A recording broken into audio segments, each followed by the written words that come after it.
George Telegraph training ইনস্টিটিউটের শিয়ালদা কেন্দ্রে চাকরির মেলার উদ্বোধন হয়ে গেল বৃহস্পতিবার। রিলায়েন্স, জিও, ড্রাইকিং, IFB, Tata, Toyota, LG, Honda, Samsung এর মতো 100রও বেশি কোম্পানির প্রতিনিধিরা উপস্থিত ছিলেন মেলায়। 500রও বেশি প্রশিক্ষণপ্রাপ্ত ছাত্রছাত্রীদের সফলতা অর্জন করে এবং তারা কর্মজীবনে প্রবেশ করলেন। 104 বছরে পা দিল George Telegraph training institute.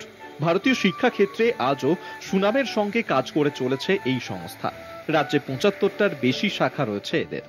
Bangla ছাড়াও দেশের মধ্যে আরো 14টি রাজ্যে শাখা রয়েছে সংস্থার। এবছরের মধ্যেই আরো 6টি রাজ্যে শাখা খোলার পরিকল্পনা নিয়েছে সংস্থাটি। বহু ছাত্রছাত্রী এখানে কারিগরি প্রশিক্ষণ নিয়ে কর্মজীবনে সফলতার সঙ্গে কাজ করেছেন। আলাদাই একটা মনের মধ্যে একটা স্বপ্ন ছিল যে এখানে আসবো, এসে কোর্স করব, কিন্তু ফ্যাকাল্টি আমাকে অনেক কিছু দিয়েছে যেটা আমি আশাও করিনি। ঠিক আছে, এখানে স্যার ম্যাডাম প্রত্যেকে যে ভালোবাসা আমি পেয়েছি, যে শিখেছি আমি এখান থেকে, তা অতুলনীয়।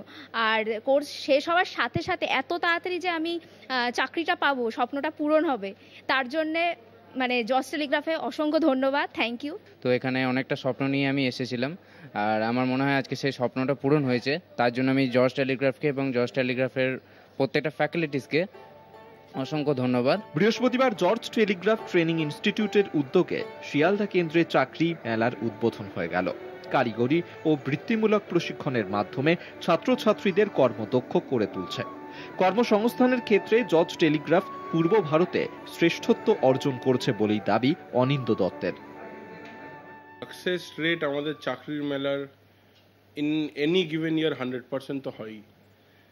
একেবারে 100% তাও বলবো না, কারণ কি প্রচুর স্টুডেন্ট হয় যারা হয়তো বিজনেসের দিকে যায়, ফার্দার স্টাডিজ করতে যায়, কিন্তু যারা এইখানে ইন্টারভিউ দেবে তারা চাকরি পাবেই।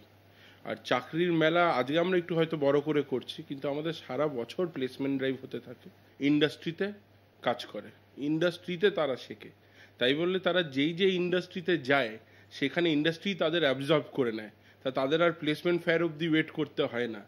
তা আগে তো কি হতো, পরীক্ষা দিত, কিন্তু পরীক্ষার পরে হয়তো সার্টিফিকেটের জন্য যতটা টাইম লাগে তারা বসে আছে, তার মধ্যেই তাদের চাকরি হয়ে যেত, মার্কশিট হাতে আসার আগে চাকরি হয়ে যেত। এখন যেটা হচ্ছে, পরীক্ষার আগেই তাদের চাকরি হয়ে যাচ্ছে। এদিনের অনুষ্ঠানে উপস্থিত ছিলেন রিলায়েন্স, জিও, ড্রাইকিং, IFB, Tata, Toyota, LG, Honda, Samsung এর মতন 100রও বেশি কোম্পানির প্রতিনিধিরা। কর্মসংস্থানের প্লেসমেন্টের ক্ষেত্রে এক যুগান্তকারী ইকোসিস্টেম তৈরি করবে সংস্থাটি, যা কর্মক্ষেত্রের প্রচলিত ধ্যান ধারণার গণ্ডিকে অতিক্রম করবে বলেই দাবি সংস্থার কর্মকর্তাদের। কোর্সটি সম্পূর্ণ করার আগেই চাকরি পাচ্ছে এখানকার ছাত্রছাত্রীরা, ফলে কর্মসংস্থান সুনিশ্চিত হচ্ছে, যা কাজের জগতে বিশেষ ছাপ ফেলবে বলেই মনে করা হচ্ছে। ক্যামেরায় সুবীর ঘোষের সঙ্গে কল্লোল মণ্ডলের রিপোর্ট, কলকাতা টিভি।